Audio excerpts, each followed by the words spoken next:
Imaginez-vous un instant Éric Dupond-Moretti, Gérald Darmanin et Roselyne Bachelot s'adonner ensemble à de petites sessions karaoké? Non? Et pourtant.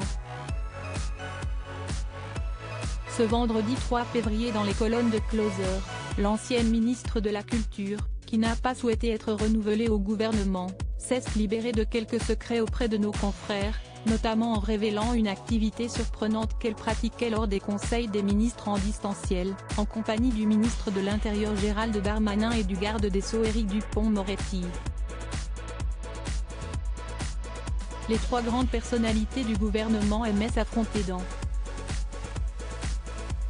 des batailles de chants. Avec le confinement, on se retrouvait souvent tous les trois dans un bureau pour assister au conseil des ministres en visioconférence.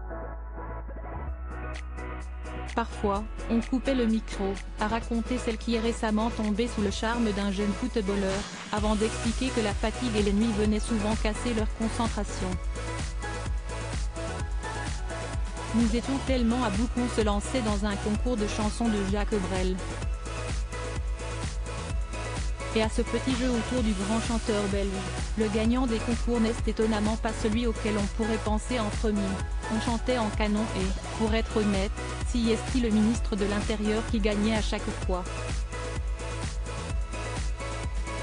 Si est-il donc Gérald Darmanin, pourtant le plus jeune des trois membres du gouvernement qui semble-t-il connaissait ou chantait le mieux les chansons de l'interprète de Ne me quitte pas.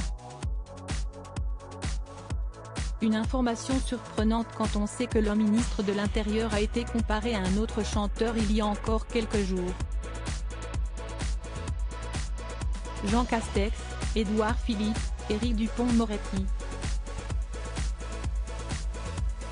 Découvrez les politiques quand ils étaient plus jeunes et l'importance de la culture pour ces ministres. Ce petit secret amusant révèle la place importante que peuvent accorder ces ministres à la culture au sein de leur vie. Si Roselyne Bachelot a été la ministre de ce domaine et que l'ancien ministre de l'Intérieur semble être un fin connaisseur de la chanson francophone, Éric Dupond-Moretti a lui pu compter sur son expérience au théâtre pour accéder à la fonction qu'il occupe aujourd'hui. Si est-il en effet à l'occasion d'une sortie de Brigitte Macron au théâtre, venue voir celui que l'on surnomme l'ogre des prétoires dans un seul en scène que la première dame aurait été conquise par le maître.